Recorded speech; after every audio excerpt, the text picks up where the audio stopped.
Welcome to the Trade and Industrial Policy Strategies official podcast, Tips Talk, the show where we delve into the fascinating world of economics and its impact on global development. Please note that the following podcast is not based on personal opinions, but it is research findings that each economist is reiterating for purposes of disseminating research. The conversation is based on the following publications that you can download on our TIPS website. Publication 1. Farm Labor and Climate Change in South Africa, Assessing the Role of Active Labor Market Policies. Publication 2. Identifying and Evaluating Measures to Decarbonizing the Mining Value Chain. This publication sourced data from the Emergency Disaster Database. Publication 3. Diffusion of Climate Change Technology, Innovation and Practices for Small-Scale Farmers in South Africa. Today, I have three lovely guests who are also my colleagues. My name is Thobani Kay. I would like to ask our three guests to introduce themselves. Hello, my name is Akhona Myataza. I am an economist under sustainable development at TIPS. Hi there, I'm Dr. Michael Hector. I'm an economist in sustainable development at TIPS. Hello, I'm Gillian Chigumira, and I'm a senior economist in the Inclusive Trade and Industrial Policy pillar. In this podcast, as it features guests who performed deep dives from the research gaps stemming from the NEVA and SJRPs, I would like each one of them to actually give us a summary of the research that they did. Can I please start with you, Akhona? My research was on evaluating forecast accuracy, infrastructure reliability as it pertains to the predictiveness of extreme weather events in South Africa and whether there's a forecast to action gap, given that forecast skill alone is not enough and we needed to ascertain whether it can translate into real-world outcomes or actions. Michael? So the deep dive that I did looked essentially at the role of active labor market policies in the context of climate change. What we found was that essentially because farm workers especially are so vulnerable to the impacts of climate change, we see there is a need to have sort of policies that are geared towards protecting the livelihoods of farm workers. So one of the questions that came up while doing the first study on the vulnerability assessment was to see what would active labor markets look like if they are geared towards protecting the livelihoods of farm workers. So this deep dive looked at the diffusion of climate change technology innovation and practices for small-scale farmers. And I think we've already seen that climate change has really intensified vulnerabilities. And so what it did was just look at across the provinces, the number of small-scale farmers we have, their vulnerability, and also just summarizing the types of technologies to mitigate some of these vulnerabilities, the access, and also the initiatives that are being taken by government and the private sector. All right, thank you, guys. To Akhona, this question is for you. What does the data tell us about climate impacts for South Africa? So when you look at the data or the historical trends when it comes to climate change, so the data tells us that droughts affect the highest population volume, but floods account for the most fatalities and financial damage. And if you study the period between 2011 to 2025, you can see that we have had the highest escalation of climate variability, which saw more than 51% of all extreme events recorded since 2000. And if you look at the data also, you see that the coastal provinces which sit on the escarpment, if you look at the climatic regions in South Africa like KZN, Eastern Cape and Western Cape are the ones that carry the most disproportionate share of high impact extreme events. And if you look at inland provinces, you see that they face the most extreme heat, drought and wildfire risk. And we see with the data that we have consistently reported high forecast accuracy, but it does not really translate into decision making for the parties that are mostly affected by these climate events when and as they do happen. All right. When you talk about climate data challenges, what does it actually look like nationally? So when you talk about climate data challenges, right? So firstly, you talk about the system that is feeding the observation, right? Like your radar availability. So if you look at the data, you can see that the radar availability is subsequently very low, right? Then if you look at national level and you talk about the problem and what does it look like, right? You talk about the situation where climate data exists, as in the forecasts are being issued, right? But it's the issue of who has access to them and in what form, or in terms of the level of granularity and what is the level of detail. So a central issue, if you look at the data, is the commercialization of high resolution data, right? High resolution is when you look at specialities like local municipalities instead of district municipalities.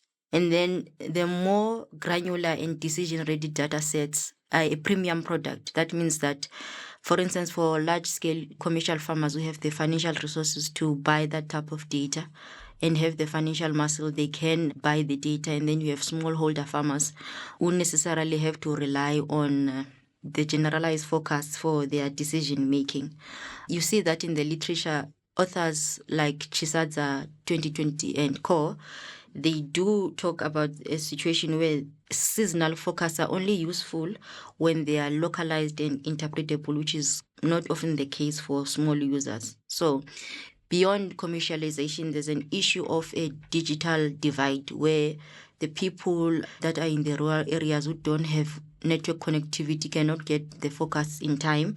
That necessitates proper decision making. And then there's the usability constraints, right? Some people do see the heat maps or do see weather as it becomes presented on TV, but they cannot sort of comprehend what is being said, right? So nationally, the issue is not about whether the climate data or forecast exists. It's about climate data inequality, where there's a two-tier adaptation, where the ones that have the financial muscles to afford the forecast can buy them, the more granular ones, and then the smallholder farmers or more general public cannot afford that, which speaks to their planting decisions, like for smallholder farmers, for agriculture, and for sectors like tourism. All right, thank you, Akon. I want to go to Michael and ask him, how does climate change translate into jobs and livelihood issues in agriculture? To essentially just piggyback off what Akhona was saying, and I find it interesting that she mentions Eastern Cape and Western Cape, if I understand that correctly, as being sort of vulnerable regions when we look at the sort of climate data and the impact of climate change. Noticeably, when we look at agriculture, the Eastern Cape and Western Cape are also key agri regions for the country, and including KwaZulu-Natal as well. They're important for agriculture in the country, and then most notably what we saw during the recent floods in and around May, we saw heavy impacts on our sort of key exports like citrus and wine. Now, as Akhona mentioned, and this is what we found in the vulnerability assessment as well, your commercial farmers are able to afford to adapt to climate change. They're able to recover, obviously, at a cost to damages that occur, to heavy floods, droughts, wildfires, etc. But a very big impact, and Gillian will speak to that in a bit, a heavier impact we do notice in the research is on small-scale farmers who are unable to adapt, who are unable to afford the technologies, and are often unable to transition or to fix the damages that were done due to floods or drought. But important for the research that I was doing on the vulnerability of farm workers, we see specifically once these sort of climate events happen, droughts, floods, etc., we see a sort of twofold impact on their livelihoods, right? So the first one is the natural one, which is essentially the productivity link there, where we see floods, droughts, wildfires, etc., tend to reduce agricultural output and naturally also reduce labor productivity. Things like high temperatures, for example, pose health and safety risks for farm workers.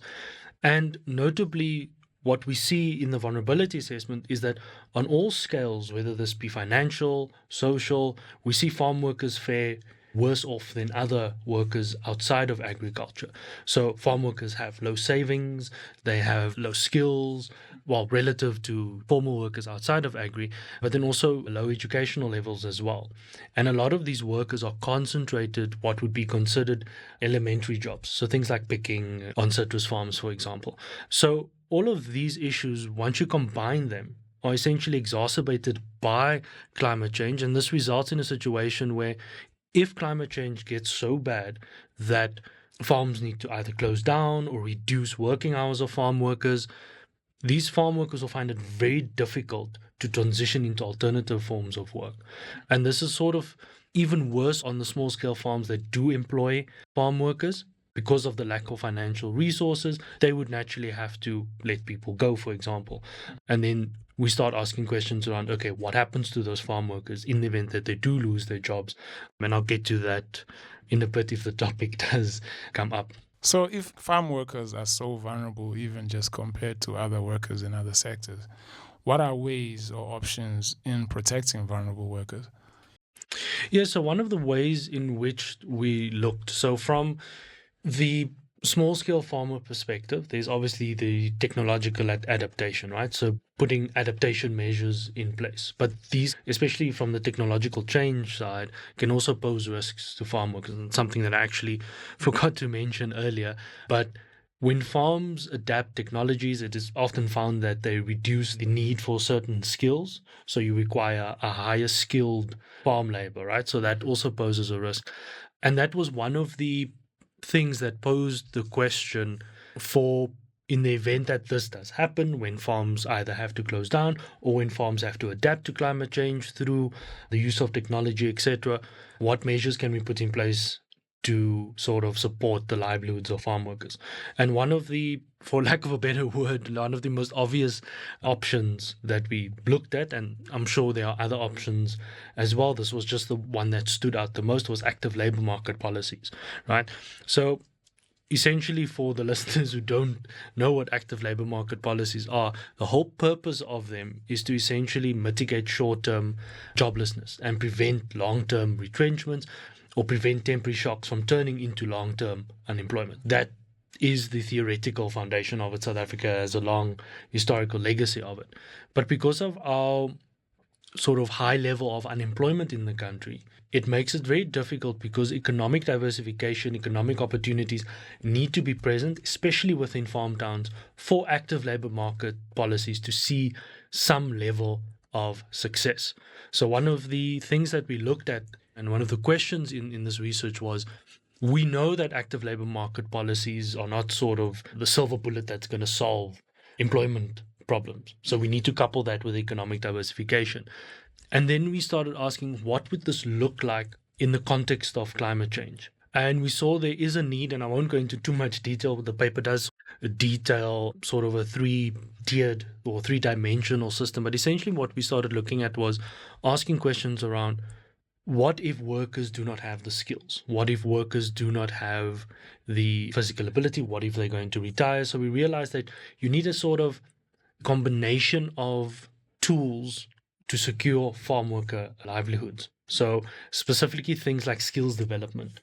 In the event that workers aren't able to transition into other forms of work, they might be at the retiring age, or they might be disabled, etc. You will have to then also implement social protection policies, income protection, those sort of things.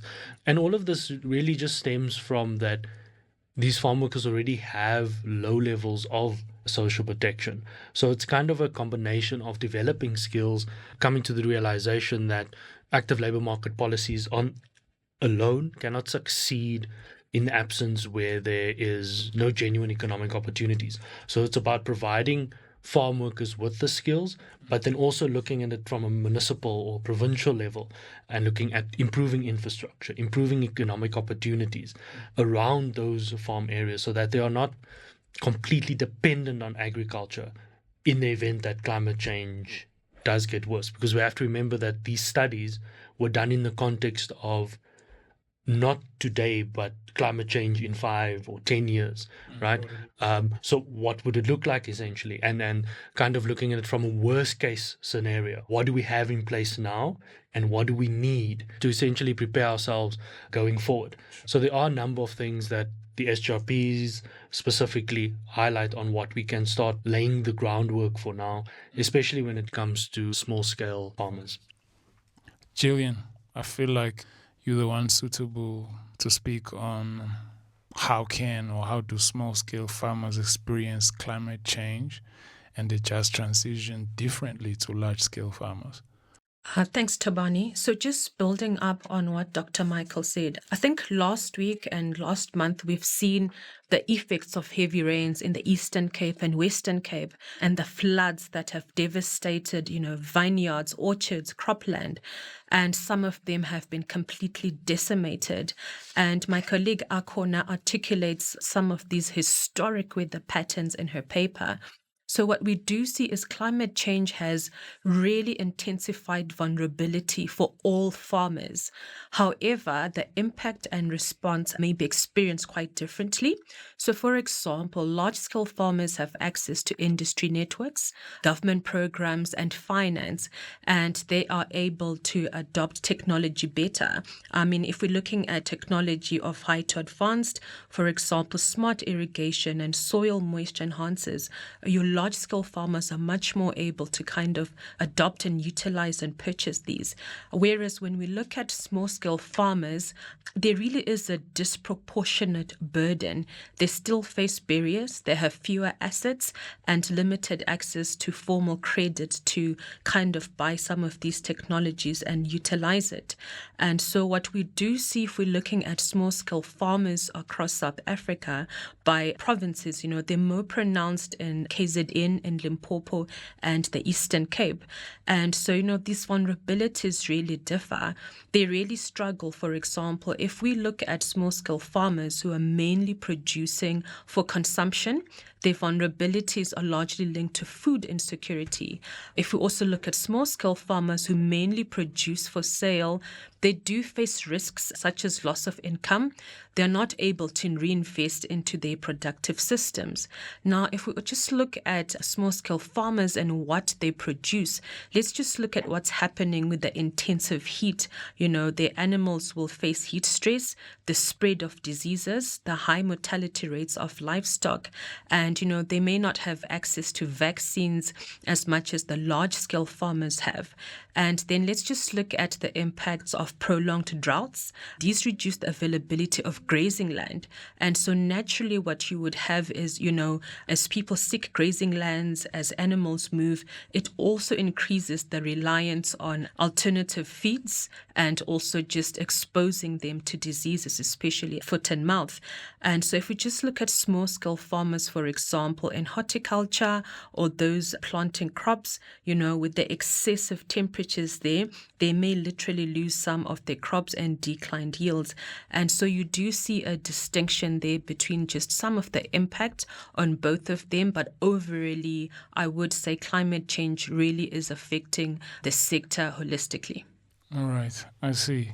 How can the public and private sectors collaborate to create pathways that support greater adoption and uptake of climate-related technologies? Thanks, Thobani.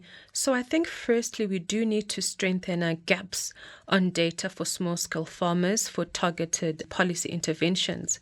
Currently, we do have the DSI HSRC Agribusiness Innovation Survey. And so I think we can leverage from some of these existing survey infrastructure and just include some of the small-scale farmers in it as well.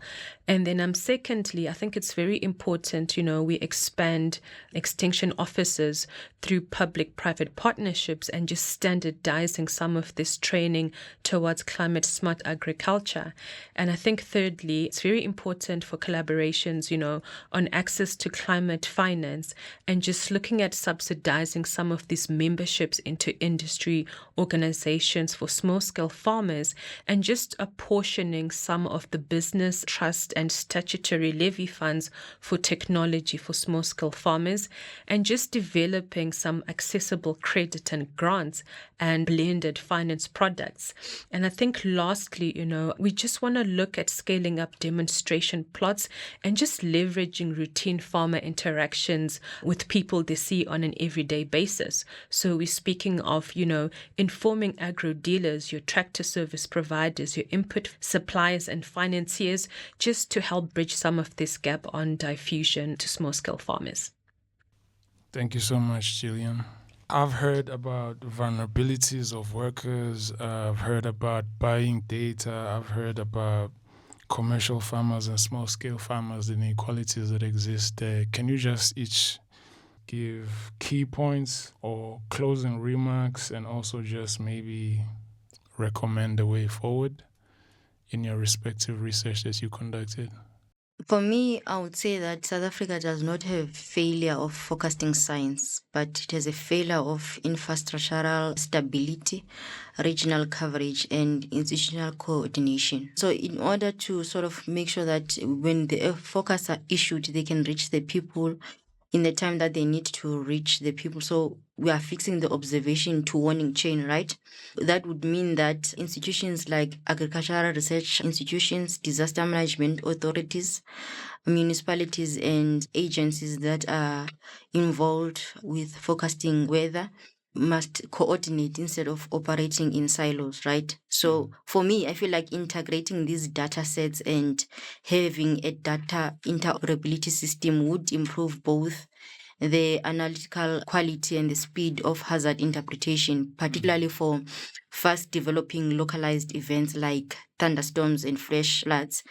And building interoperable systems through common standards, shared platforms, and coordinated governance would also improve the data assimilation or what you put into the forecast models, and it would reduce inconsistencies across the data sets. It would enable faster and more accurate early warning systems, and it would then support cross-sector decision making. But also, I think it's important to mention that, yes, the forecasts issued, but forecasts are not equal to safety. There's a deeper structural vulnerability that exists in South Africa, particularly pertaining to the history of the country in terms of the inequalities that exist, right? So, for instance, if you see on the 2nd of June, there was warnings that were issued across the central, eastern, and western parts of the country, right? But you cannot tell someone from a poor background or someone that lives in informal areas that they must heed a warning from whatever agency that has issued the warning, because they have to go out and make an income. And then also, if you look at remote areas, right? For remote areas, you could potentially do what Bangladesh does. So Bangladesh has more than 70,000 volunteers that are based in the most vulnerable areas that receive alerts through megaphones, and then they go around the villages telling people that are going to be affected that this is an alert that has been issued. So for South Africa, something that could happen is that we could also sort of take that approach and or make the youth climate change activists, right? But also, we cannot blame forecasters. They do their job. They do what they need to do, which is issuing out forecasts, right? But there's a deeper structural problems in terms of municipalities. There's weak upkeep of the infrastructure that exists within municipalities, like stormwater drainage systems, which means that an event like flooding needs proper stormwater drainage system. So if that is not maintained, or if as a municipality, as you see that people are getting affected in the same way by flooding each and every year, each and every time that it occurs, then why are you not investing the resources that you would need to invest into stormwater drainage systems?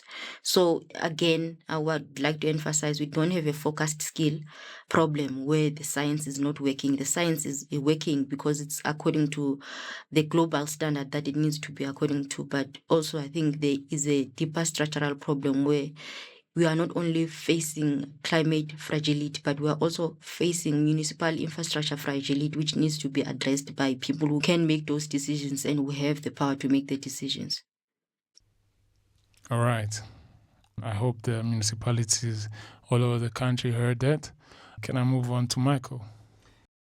Yeah, so for me, a key takeaway from this research that I did on active labor market policies and farm workers is essentially that skills and livelihood development is integral to improving the livelihoods of farm workers and their ability to adapt to climate change. We see various initiatives at an industry level. We've got AgriSETA, we've got GASP, etc. But if you look at these sort of initiatives, they were not inherently developed to improve farm worker livelihoods, right? And although we do see some provincial level initiatives, for example, the one that I'm aware of is the Western Cape Farm Worker Development Program, right? But existing research continues to show that limited attention is being paid to the systemic upskilling of farm workers, and that agriculture stakeholders specifically are yet to adequately transform themselves to meet the developmental needs of farm workers in the country. So we need to start looking at initiatives that, and this is where the central challenge essentially lies, is that how do we ensure that the measures that we put in place are sustainable and effective in the long term? That it's not something that's going to drain already strained municipal finances, municipal capacity, but something that is sustainable, but also that's also sort of built around the principles of a just transition. So you're securing farm workers' livelihoods in the face of climate change. So a number of things does come to mind, one of them being things like redeployment. I know it's common within the coal sector, but starting to think around, and it's something that will need a lot more research, purely based off the fact that farm workers have low educational levels. So it might be an issue, but we don't know yet, or I don't know yet rather, because I need to do further research on it. And can we redeploy farm workers into agro-processing, for example?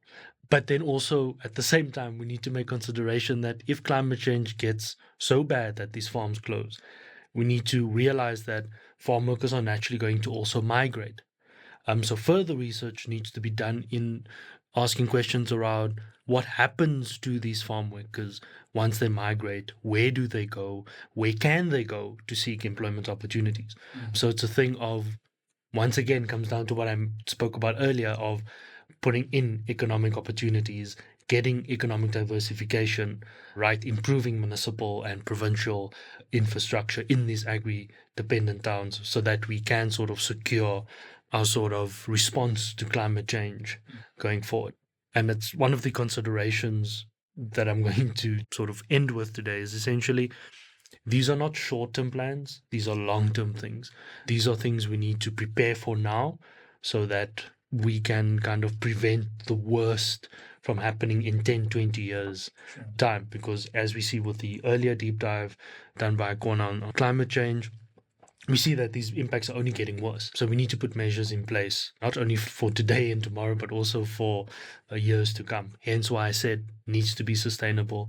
We also can't just put or suggest economic diversification options like agritourism, for example, just because they need to be context specific, and we need to be careful in terms of what proposals we make in going forward and improving climate adaptation within these communities. Thank you, Michael. Over to you, Gillian. Thanks, Thobani. So I just want to say vulnerabilities really are a combination of climate change and the broader macroeconomic issues that we're currently facing in South Africa. I just want to speak, for example, so let's say we expose farmers to some of the technology and innovation and they really want to adopt. But what we do see is they are facing deep financial constraints. And so we need to close this affordability gap. So I do think it's important for further investigation just to try and see where the finance is for smart climate agriculture and how small-scale farmers can access this. And then secondly, just looking at some of the floods that have recently occurred in the Western Cape and Eastern Cape. Once farmers said they had implemented soil conservation innovation, they had put the silt fences and they had trench beds. But just because of poor drainage and just the aging infrastructure, it resulted in the dams bursting and flooding some of their farms. And so we see it's very necessary also just for the maintenance of critical infrastructure. And then lastly, what we really do see is we are in a precarious situation. I'll just use the example of the avian flu. With shifting climate change, It also affects the migratory birds' routes. And so this just really further complicates vaccination scheduling. And so what we do need to see, is just a collaboration of climate change data, animal health data, and geospatial data coming together. Thank you. A huge thank you to our guests for sharing their expertise and time with us, and also for attending this training. We hope you will continue to champion the mandate of greening the economy in a just and equitable way. And to our listeners, your support means the world. Thank you for joining the Trade and Industrial Policy Strategies official podcast. Remember, sustainable growth is not just a goal, but a path to a more resilient and prosperous future. Don't forget to subscribe, leave a review, and connect with us on YouTube, Apple, and Spotify. Until next time, I'm Thobani Kay, signing off.